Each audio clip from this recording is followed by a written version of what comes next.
Aku, Bram, dan Rifki adalah sahabat sejati. Dari SD, kami selalu bersama. Bahkan kami berkuliah di kampus yang sama. Rifki adalah anak yang paling pintar di antara kami, sedangkan Bram adalah anak yang paling kuat. Waktu SMA, si Rifki pernah menjadi juara matematika di tingkat provinsi, dan Bram menjuarai karate di tingkat nasional. Kedua sahabatku itu sangat hebat. Aku selalu tertinggal oleh mereka dalam hal apapun, tidak terkecuali dalam hal pernikahan. Sekarang umurku 30 tahun. Bram dan Rifki sudah berumah tangga. Setahun belakangan ini, persahabatan kami benar-benar renggang. Kami jarang menongkrong lagi di warung mie pinggir jalan. Setiap kali ku ajak mereka nongkrong, jawabannya pasti sibuk dan berujung pada pertanyaan yang membuatku kesal. Kapan sih Jo kamu nikah? Kamu sudah tua tahu. Ayolah, jangan banyak pilih. Nikah itu enak loh. Pasti kalimat itu yang keluar dari mulut mereka. Bukannya aku tidak mau menikah, tapi sampai saat ini aku belum dipertemukan dengan wanita yang tepat. Siklus asmaraku dari dulu sangat monoton. Biasanya, kalau aku suka sama perempuan, pasti perempuannya tidak menyukaiku. Dan kalaupun ada perempuan yang naksir padaku, entah kenapa, biasanya aku tidak suka sama perempuan itu. Begitu dan begitu terus dari tahun ke tahun. Aku tidak pasif. Selama ini, aku gencar mencari jodoh. Sayangnya, jodoh itu bukan perkara yang gampang.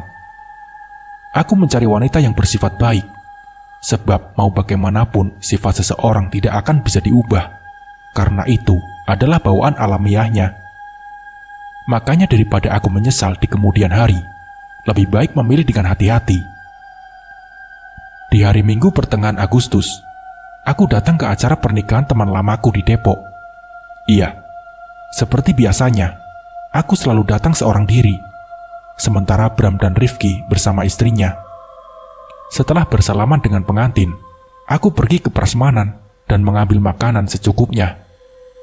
Ketika ingin bergabung dengan kedua sahabatku, kulihat meja mereka sudah penuh oleh temannya yang juga sudah berkeluarga. Bejo, sini gabung ambil kursi. Bram memanggilku. Aku di sini saja, Bram, jawabku sambil menggelengkan kepala. Akhirnya, aku duduk sendirian. Di samping mejaku ada sekelompok bapak-bapak. Ku dengar mereka membicarakan soal jodoh. Aku menguping obrolan mereka. Di Panyandungan, ampuh nggak? Tanya salah satu dari mereka pada kawannya. Ampuh, temanku kemarin mandi di sumur itu dan langsung dapat jodoh. Cantik nggak jodohnya? Cantik banget coy, katanya. Panyandungan, di mana itu? Ku geserkan tempat dudukku agar bisa menguping dengan jelas percakapan mereka. Datang saja ke sana. Sumur Panyandungan ada di Banten. Akang mau poligami pun bisa, kata salah seorang dari mereka. Sebelum mereka menyelesaikan makanannya, aku sudah mencatat baik-baik lokasi sumur Panyandungan itu dalam otakku. Apa salahnya dicoba? Siapa tahu sumur itu memang ampuh mendatangkan jodoh. Bejo, tiba-tiba ada seorang wanita menghampiriku. Dia langsung duduk di hadapanku. Kamu Rin, sapaku. Dia Rini, cewek yang sudah lama banget naksir sama aku. Tapi aku hanya menganggapnya sebagai teman, tidak lebih. Kok kamu gak bilang kalau mau datang ke pernikahannya Rizka? Kalau tahu kamu datang, aku nebeng kamu saja. Rini langsung mencerocos membuatku gelegapan. Oh, aku gak tahu kalau kamu mau datang juga, Rin, jawabku sekenanya. Rini mengangguk-angguk, lalu menyendok makanannya. Rin, kamu mau gak antar aku? Tanyaku. Kemana? Jawabnya. Ke sumur Panyandungan, Rin, jawabku sambil menatap wajah Rini. Tempat wisata ya? Ayo. Rini kegirangan. Dari dulu, dia memang pingin diajak jalan-jalan. Ya bisa disebut tempat wisata juga sih, tapi tujuan aku beda, Rin. Aku mau cari jodoh di sana, ucapku. Cari jodoh? Sejak kapan kamu percaya tahayul kayak gitu? Rini mengerutkan dahi. Nyoba saja, Rin, siapa tahu manjur, ujarku. Rini terdiam sejenak. Ya udah, kapan? Tanya Rini. Besok, jawabku. Kok mendadak banget? Ucap Rini. Ini darurat soalnya. Aku pengen cepat nikahin. Sergahku. Rini seperti sedang mempertimbangkan ajakanku. Jemput saja besok di rumah, kata Rini singkat. Aku tahu dia sebenarnya kecewa. Cie, Rini dan Bejo duduk bareng. Tiba-tiba Bram menggoda kami dari meja seberang. Kawin dong, ayo kawin, tambah Rifki. Us, kamu kira kami ayam disuruh kawin? Jawabku. Mereka malah tertawa. Keesokan paginya, ku jemput Rini di rumahnya. Aku sudah mencari informasi tentang sumur penyandungan itu di internet, dan aku yakin tidak akan nyasar.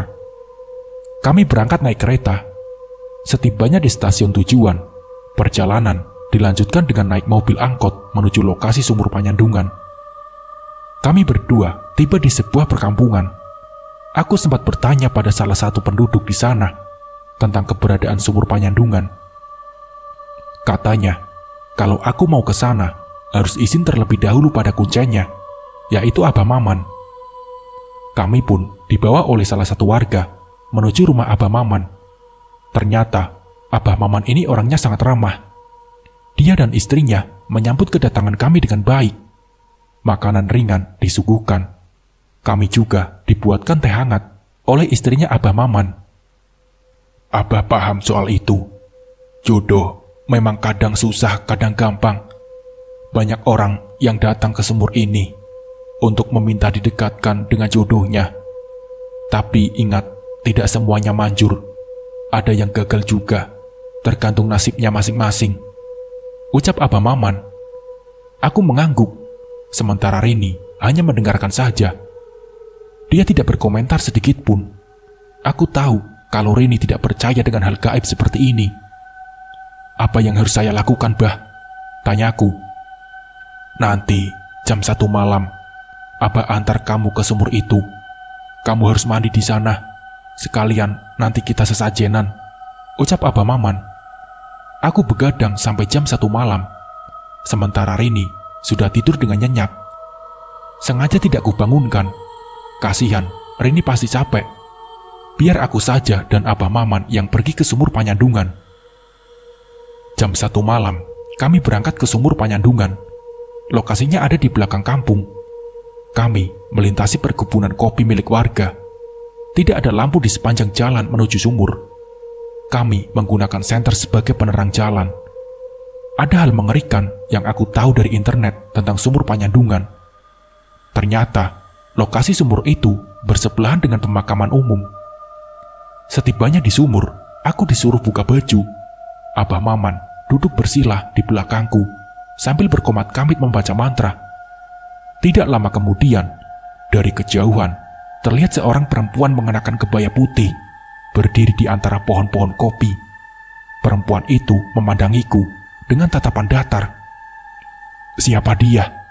Ucapku. Bah, ada cewek tuh, kataku. Abah Maman tidak menjawab. Dia sangat khidmat membaca mantra. Semakin lama ku perhatikan, tatapan perempuan itu semakin menakutkan. Aku lalu menunduk, bulu kuduku merinding. Lalu, dari genangan air sumur, kulihat 3 bayangan lelaki sedang berdiri di belakangku. Namun saat menoleh ke belakang, aku tidak melihat siapapun kecuali Abah Maman. Aku kembali mendongak ke arah pohon kopi. Wanita yang tadi berdiri di kejauhan, sekarang malah semakin dekat denganku. Dia berdiri di seberang sumur, memperhatikanku dengan tatapannya yang datar. Bah, itu siapa, Bah? Tanyaku lagi. Tapi Abah Maman tidak menjawab. Kedua matanya masih terpejam sambil membaca mantra. Bejo, Bejo, ngapain di sini? Pulang, nak. Sayup-sayup, ku dengar suara wanita memanggil namaku. Aku sangat kenal suara itu. Iya, tidak salah lagi, itu adalah suara almarhum ibuku. Aku mencari sumber suara wanita tersebut. Itu jelas sekali suara ibu. Padahal, ibuku sudah meninggal 5 tahun lalu. Kulihat Abah Maman membuka matanya. Ia mendekati wanita misterius itu yang masih berdiri di seberang sumur. Kemudian Abah Maman berlutut sambil menunduk di hadapan wanita tersebut. Aku tidak mendengar jelas percakapan mereka. Yang kulihat Abah Maman sedang mengangguk-angguk, seakan sedang mengiyakan perintah wanita misterius itu. Tak lama kemudian, Abah Maman berdiri, lalu dia menghampiriku. Wajahnya begitu tenang, seolah memberitahuku kalau semuanya akan baik-baik saja. Dia menyuruhku jongkok di depan sumur.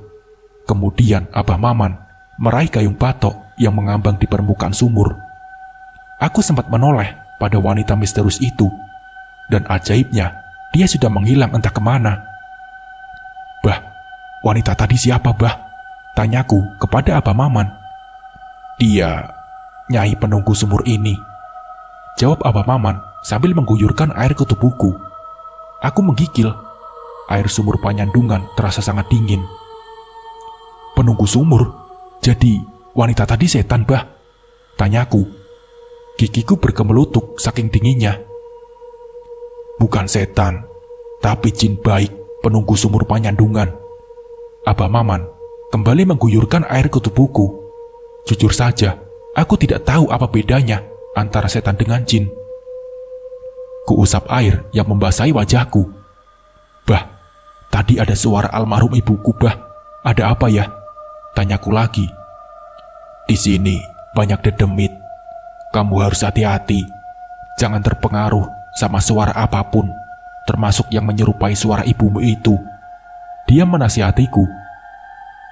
"Oh, begitu ya, Bah," kataku. Aku mendongak ke langit. Di atas sana, bulan mengambang tenang, memancarkan cahaya yang menyinari sumur Panyandungan. "Iya, Bejo." Sekali lagi, Abah Maman mengguyurkan air ke seluruh tubuhku, membuatku semakin menggigil kedinginan. "Bah, setelah ini apalagi prosesnya?" tanyaku. "Kamu harus berendam di sumur ini," jawab Abah Maman. "Berapa lama, Bah?" Aku mendongak menatap wajah Abah Maman. "Sampai jam 5 pagi, jawabnya. "Ah, yang benar, Bah."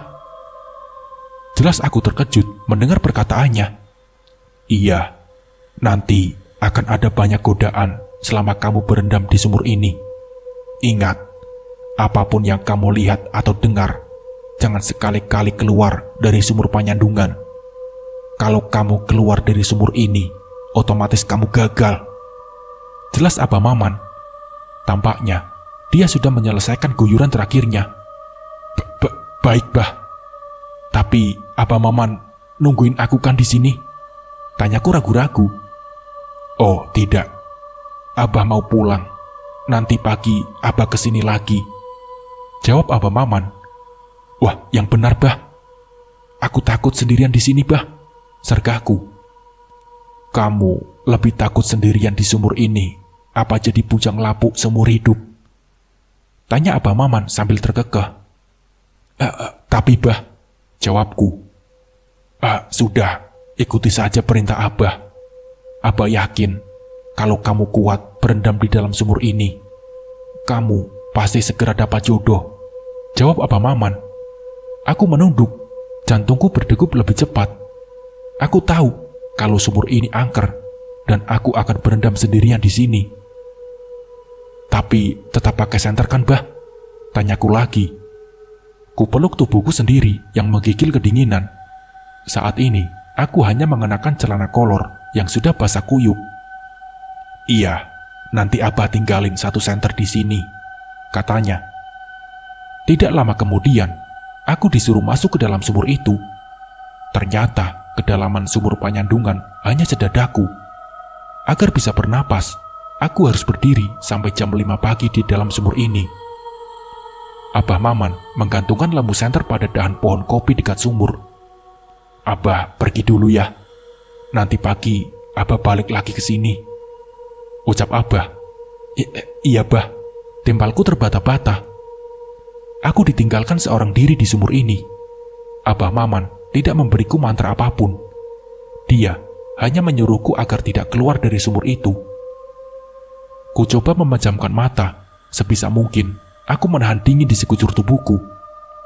Bejo, bejo.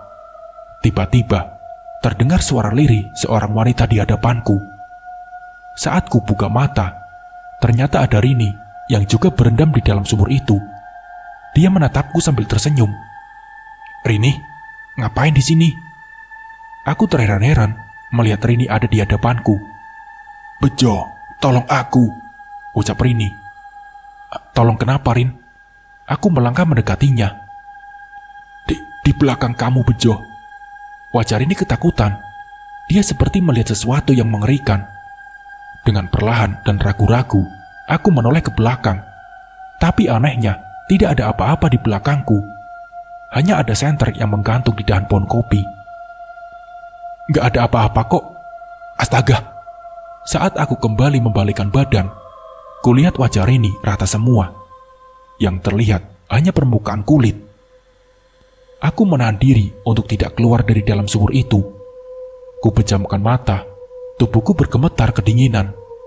Lalu terdengar suara gemericik air, seperti ada yang sedang mendekat ke arahku.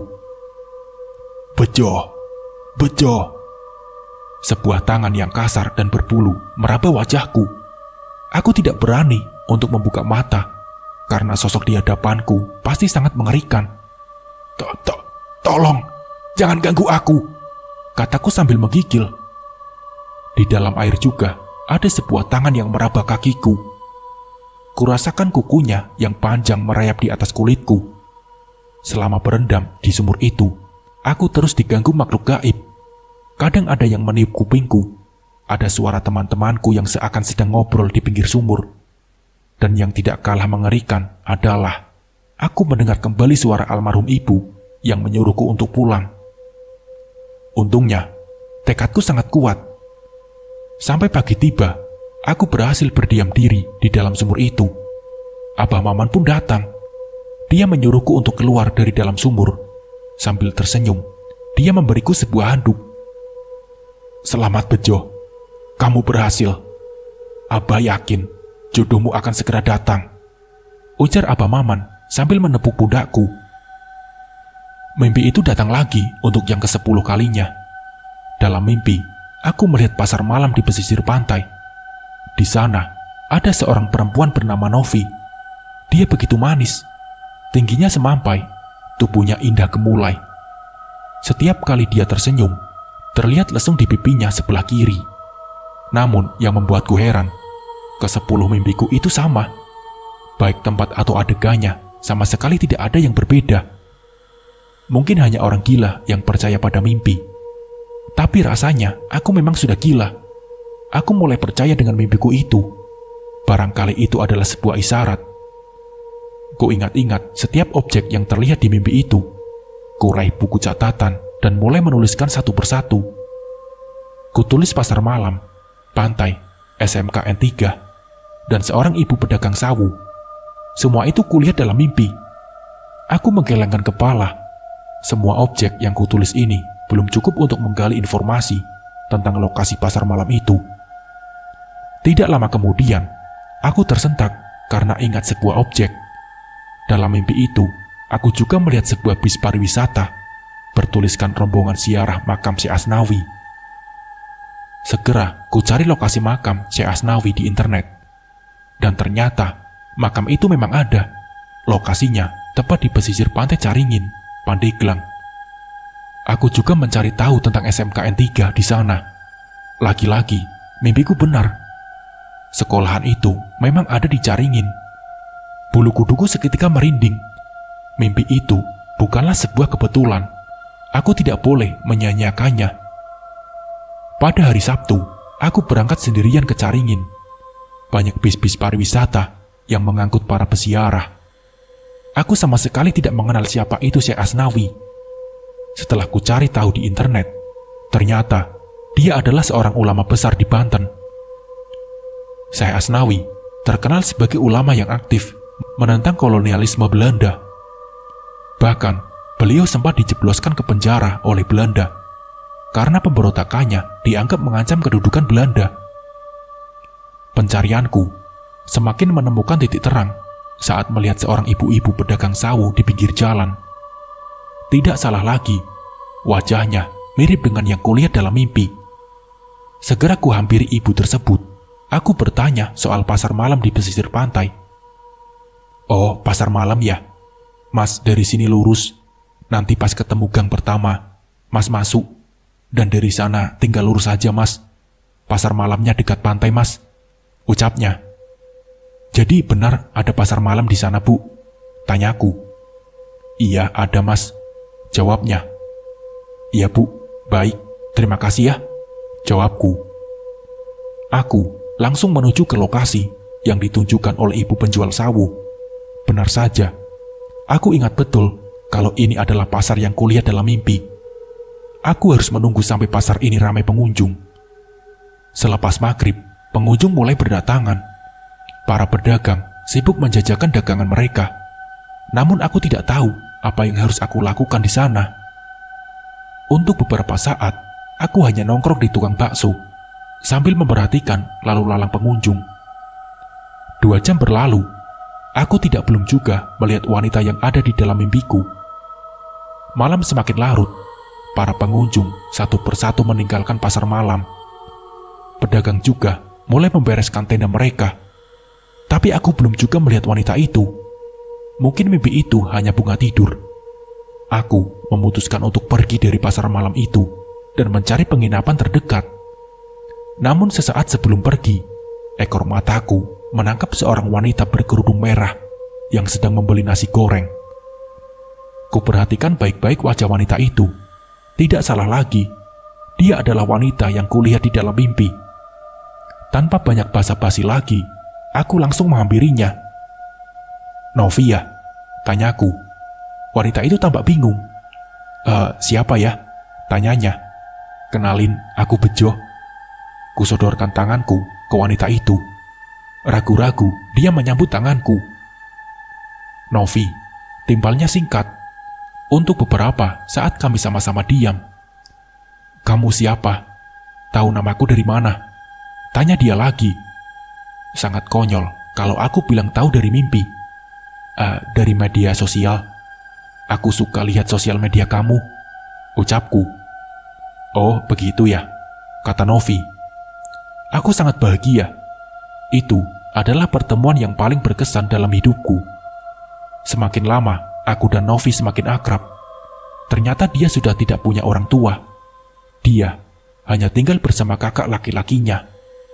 Aku tidak peduli dengan latar belakangnya itu. Yang penting, aku merasa nyaman bersamanya.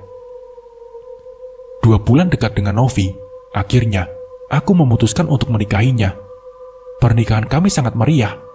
Aku tidak menyangka, ternyata sumur penyandungan itu manjur. Aku tahu Rini pasti kecewa. Tapi mau bagaimana lagi? Aku benar-benar mencintai Novi, wanita yang kukenal lewat mimpi. Setelah 1 minggu Novi menjadi istri sahku, tidak ada hal yang janggal dalam rumah tangga kita. Hingga akhirnya, suatu malam aku terbangun dan istriku tidak ada di kamar. Ku cari dia ke seluruh ruangan rumah, tapi tetap tidak ada. Jelas aku panik dan segera lari keluar rumah untuk mencarinya. Di luar, kulihat Novi sedang mengobrol sendirian di halaman rumah. Aku penasaran. Apakah istriku bisa melihat hantu? Nov, kamu ngobrol sama siapa? Aku menghampirinya. Kok kamu bangun? Tanyanya balik. Iya, aku kaget kamu hilang. Tadi kamu ngobrol sama siapa? Hantu ya? Aku terus mendesaknya. Iya mas, maaf. Aku baru bilang sama kamu kalau aku bisa melihat hantu.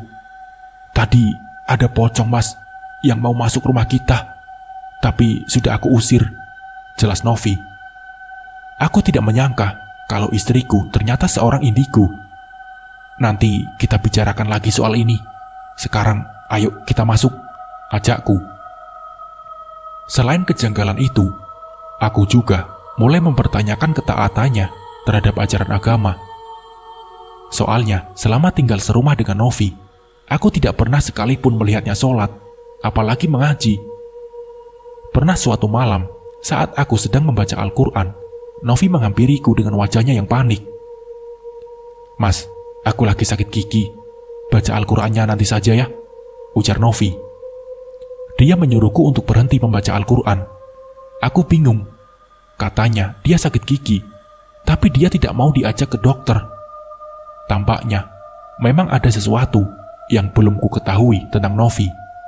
Tingkahnya semakin lama semakin aneh. Aku harus tanyakan ini ke orang pintar. Selama ini, aku bekerja sebagai freelancer di bagian desain grafis. Pekerjaan ini membuatku lebih banyak waktu untuk mengawasi tingkah Novi di rumah. Pagi ini, Novi sedang masak di dapur, sedangkan aku sibuk mengerjakan pesanan klienku. Tak lama berselang, istriku seperti mengobrol dengan seseorang di dapur. Sesekali, ku dengar ia tertawa. Istriku seperti sedang mengobrol dengan teman akrabnya. Novi, kamu kenapa sih? Aku gak suka dengar kamu ngobrol sendirian kayak gitu, ucapku. Maaf mas. Novi menunduk. Kamu ngobrol sama siapa sih? Hantu? Tanyaku. Dia temanku mas, jawab Novi pelan. Aku menggelengkan kepala. Aku gak mau punya istri yang berteman dengan hantu, ucapku. Ya sudah, aku minta maaf mas. Novi menatapku. Dia lalu menoleh ke kanan. Kamu pulang saja ya, suamiku marah, kata Novi kepada sosok yang tak kasat mata di sampingnya. Setelah Novi bilang seperti itu, jendela dapurku terbuka dengan sendirinya. Seperti ada sesuatu yang keluar dari ruangan ini. Nov, aku paham kamu bisa melihat hantu, tapi aku tidak bisa membiarkan istriku berteman dengan makhluk halus. Sekarang kamu sudah jadi istriku. Aku mohon jangan berinteraksi lagi dengan hantu, ucapku. Iya mas, aku janji. Dia kemudian memelukku. Di tengah malam, lagi-lagi aku terbangun. Novi sudah tidak ada di tempat tidur. Aku pun bangun untuk mencari istriku. Sebelum sempat membuka pintu kamar, ku dengar suara Novi sedang mengobrol dengan seseorang. Kali ini, aku dapat mendengar suara lawan bicaranya itu. Ku buka sedikit pintu kamar, lalu mengintip Novi dari celah pintu. Yang kulihat kali ini benar-benar membuatku tercengang. Istriku berubah wujud. Wajahnya hitam legam. Kukunya panjang sampai menyentuh lantai. Aku dapat mengenalinya karena dia masih mengenakan baju tidur. Aku juga dapat melihat lawan bicaranya itu, sesosok gendruwo bermata merah menyala. Kututup pelan-pelan pintu kamar agar tidak terdengar oleh Novi. Sekujur tubuhku bergemetar ketakutan. Aku baru sadar kalau selama yang kunikahi adalah dedemit. Pantas saja, sampai saat ini, Novi tidak mau mengajakku berkunjung ke rumahnya. Bisa jadi, Novi dan kakaknya itu adalah dedemit yang tinggal di pepohonan atau di tempat-tempat keramat lainnya. Gagang pintu kamarku bergerak. Buru-buru, aku naik ke atas ranjang, lalu berpura-pura tidur. Posisi tidurku membelakangi pintu. Novi naik ke atas kasur, lalu tangan kanannya memelukku dari belakang. Istriku masih dalam wujud yang mengerikan. Badannya bau busuk. Itu membuatku mual. Aku juga dapat merasakan kukunya yang panjang menyentuh tubuhku. Tidak ada yang bisa kulakukan. Kalau aku berontak, dedemit ini pasti akan menyerangku. Lebih baik aku membiarkannya tidur bersamaku malam ini. Keesokan paginya, aku pergi dari rumah. Aku bilang ke Novi kalau sedang ada urusan dengan klien. Jelas, aku membohonginya. Padahal, aku pergi ke orang pintar untuk berkonsultasi soal ini. Bram yang memberitahuku soal dukun itu. Aku dulu pernah ke sana pas adik aku ketempelan setan. Sekarang dia sudah sembuh. Kamu jangan dulu berpikir negatif sama Novi. Kali saja dia emang ketempelan makhluk halus. Begitu kata Bram dari seberang telepon. Iya Bram, semoga saja istri aku bukan setan, jawabku. Setibanya di rumah dukun, aku disambut dengan ramah. Dukun itu bernama Ki Handoko. Penampilan Ki Handoko sekali tidak mencerminkan seorang dukun. Dia mengenakan celana pendek dan kaos oblong warna putih. Tampaknya Ki Handoko tinggal sendirian di rumah ini. Ia menyuguhkan air putih dan pisang goreng yang terlihat sudah lembek dan tidak menarik. Istrimu itu adalah dedemit sumur Panyandungan. Dia dedemit perempuan yang umurnya sudah mencapai 3.000 tahun. Tapi tidak kunjung menikah. Tidak ada satupun jin yang mau menikahinya. Kalau istilah manusia, dia itu perawan tua. Tampaknya ada yang sengaja menjodohkanmu dengan dedemit itu. Jelas Ki Handoko. Sialan, jangan-jangan ini perbuatan Abah Maman, bentakku. Ya sudah, ya bisa jadi ulah manusia, kata Ki Handoko. Terus apa yang harus saya lakukan, Ki? Tanyaku. Ceraikan istrimu, suruh dia kembali ke alamnya, jawabnya. Tapi aku sudah menyetubuhinya, dan kalau dia hamil bagaimana? Tanyaku lagi. Anakmu akan menjadi setengah manusia dan setengah jin, ucap Ki Handoko. Jujur saja, setelah mendengar perkataan Ki Handoko, aku langsung berharap si Novi ini tidak hamil. Aku tidak bisa membayangkan bagaimana jadinya punya anak yang bisa hidup di dua alam. Nanti, setelah kau ceraikan istrimu, taburkan garam ini di sekeliling rumahmu, biar dia tidak berani datang kembali ke rumah, ucap Ki Handoko. Ki Handoko menyodorkan sebuah plastik hitam yang berisi garam. Iya Ki, baik, jawabku. Setelah menerima garam itu, aku langsung pamit pulang. Aku tidak sabar ingin segera menceraikan Novi. Tidak dapat dipungkiri, aku memang masih mencintainya sebagai sosok Novi yang manis. Tapi aku tidak bisa berumah tangga dengan dedemit seperti Novi. Setibanya di rumah, kudapati Novi sedang menangis di kamar. Mungkin saja dia sudah tahu kalau aku akan menceraikannya. Dia duduk memeluk dengkulku sambil tertunduk. Perlahan, aku mendekatinya. Mau bagaimanapun, Novi adalah demit yang harus tetap kuwaspadai. Nov, ucapku. Kamu jahat, Mas. Kamu jahat, kata Novi sambil menangis. Maafin aku, Nov, jawabku. Novi menoleh kepadaku. Tampaklah wajahnya yang hitam legam. Dia juga bertaring. Bahkan air liurnya menetes dari mulutnya. Jangan mendekat. Jangan mendekat. Aku mundur beberapa langkah. Novi terus menangis sambil melangkah mendekatiku. Dengan cekatan, kurogoh plastik berisi garam. Novi, mulai hari ini, aku menceraikanmu, bentakku. Tak lama setelah mendengar perkataan itu, tubuh Novi seketika membesar. Bulu-bulu tebal dan hitam tumbuh dengan cepat di sekujur tubuhnya. Kini, tingginya 2 kali lipat dariku. Matanya merah menyala. Lalu, segera kulemparkan garam pemberian Ki Handoko ke sosok demit itu. Seketika, Novi berteriak kesakitan, lalu menghilang begitu saja. Walau wujudnya sudah tak terlihat, aku masih dapat mendengar suara Novi yang meminta tolong. Kutaburkan butiran garam di sekeliling rumah agar demit itu tidak kembali lagi. Setelah menceraikan Novi, hatiku lega. Garam itu benar-benar manjur. Novi tidak berani datang lagi ke rumah ini. Tapi di hari kedua setelah perceraian, aku kembali mendapat masalah. Tengah malam, ketika sedang asik menonton televisi, ada seseorang mengetuk pintu rumahku. Siapa sih malam-malam gini yang bertamu? Gerutuku seorang diri. Jelas saja, aku kesal. Aku terkejut saat mendapati seorang bayi di depan pintu rumahku. Bayi itu diletakkan di dalam kardus. Tangannya bergerak-gerak, menandakan kalau bayi itu masih hidup. Aku bingung, ini bayi siapa dan dari mana datangnya?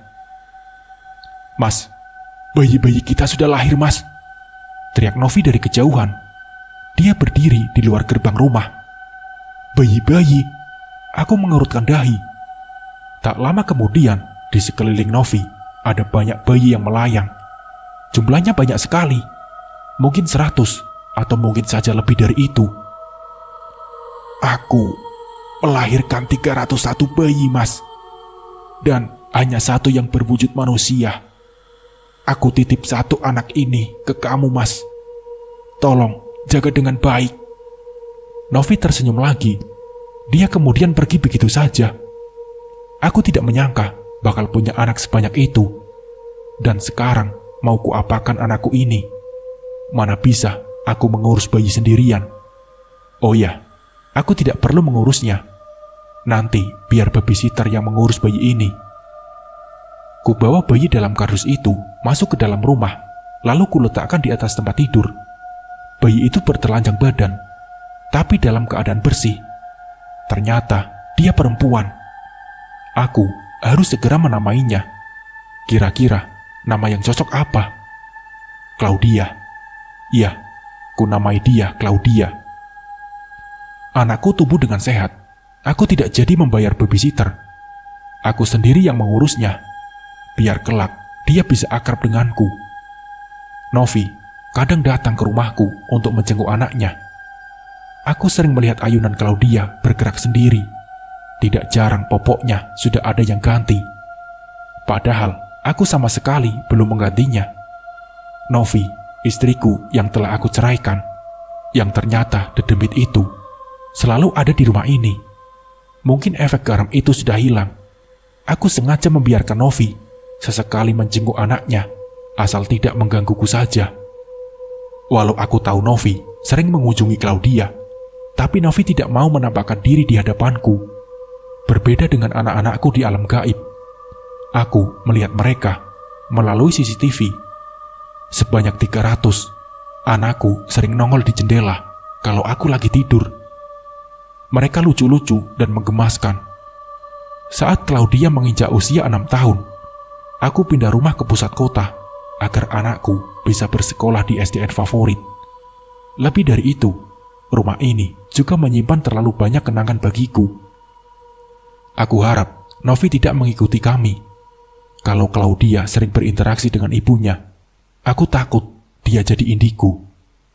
Semua barang sudah dikeluarkan dari rumah. Claudia mendekatiku. Dia memeluk boneka panda kesayangannya. Sesaat aku memperhatikan rumah itu. Bayangan-bayangan tentang Novi kembali melintas di benakku.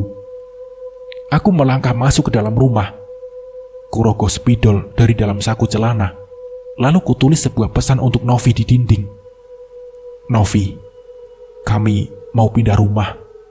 Aku harap kamu tidak mengikuti kami.